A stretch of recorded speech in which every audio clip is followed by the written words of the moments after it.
Welcome to Diverse Orange, our conversations about diversity here in Central Florida. My guest today is Ken James. Welcome, Ken. Hey Terry, thanks for having me. How you doing today? Good. So, Ken, Awesome. tell us a little bit about your heritage and your background. Awesome. Yeah. Thanks for asking. I am of Caribbean American heritage by way of Barbuda, and my mom's family is actually from the South, by way of Chattanooga, Tennessee, and a little place called Chickamauga, Georgia. But I personally was born and raised in Queens, New York. All right.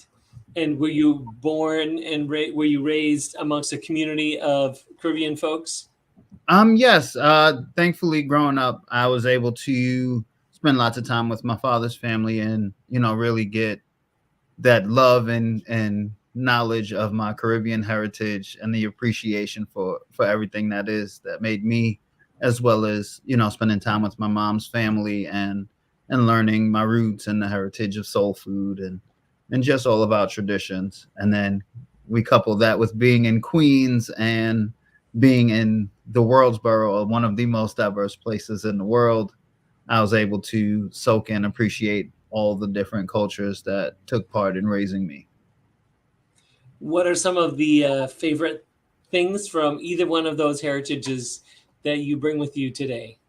Um, I could not have such a strong love of food and family if it wasn't for either one of my cultures. Both of my parents are one of eight. I am on my father's side, I am the 19th grandchild.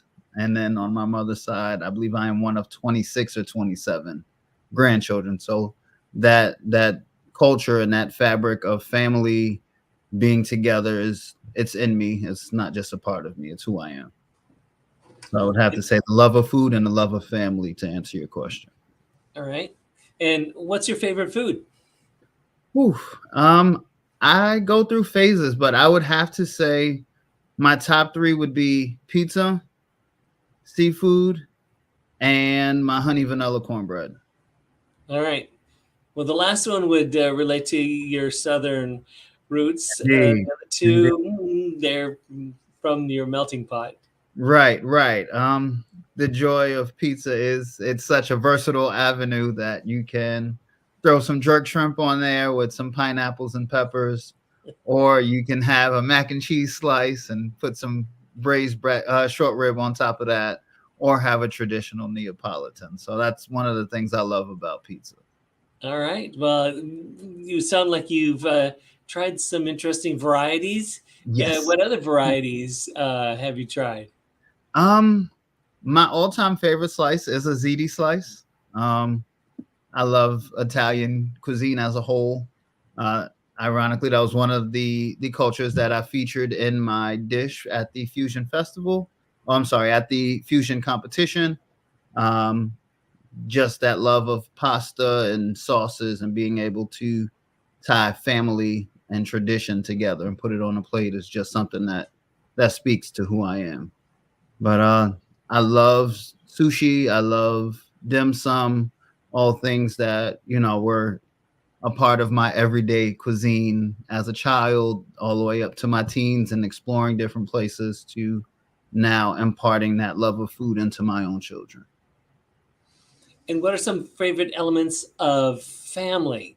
What do you think of when you think of some of Mm. the favorite things about family? When I think about family, the first thing that comes to my mind is laughter. Um, as a father of six, our our house is lively to say the least. Lots of energy, and whenever we talk about family, I think food, I think laughter, and I think memories, because that's the thing that you hold on to and you cherish the most is the memories and the time spent. Not so much how much was spent on this day or where we went, but the time that we spent together. So definitely food, laughter, and memories for sure. And is that six on the way to nine Oh to no, like carry? no, sir. No, Uh, that's enough. yes, sir. We are done. We've got a starting five and a substitution. I think we're doing just fine. My fiance and I have a beautiful blended family. And our oldest is starting at Florida Southern this semester, and we have one turning 2. So we are done. All right. Well, you span a couple of decades there. That's it. Well, tell us about coming to Central Florida. Yeah. Well, I was actually first introduced to Central Florida, the Orlando area specifically, coming down here to visit some family over the summers. Uh, Whether that was going to the community center over in East Orange County, or even just spending time. We'd go to see like the Magic Summer League and things like that, and that was really fun and memorable to me as a kid. And then I actually moved down my senior year of high school and graduated from Colonial High School way back in 2005. And then I went to Valencia College for a few years before moving back up to New York. And then Right. fast forward about 10 years, COVID hit, and we decided to relocate the family back down to Central Florida to be closer to my father and some other family down here.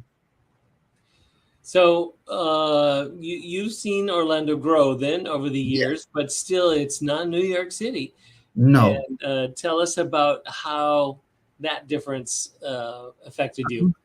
I found that although Orlando, and even now as we've moved a little bit farther reach to the Davenport and Lakeland areas, just watching Orlando and Central Florida grow from being a retirement, very quiet, very slow space to now it's bustling. It's a full metropolitan area, but still maintaining those great family values and being a good place to have a quality of life to raise your family. So that perspective has changed drastically for me, being a young teenager coming here for at the first time, and now as a father and looking at the different things like school systems and what are the test scores and how's my property value, things like that, versus where's the best place to eat, where can I party.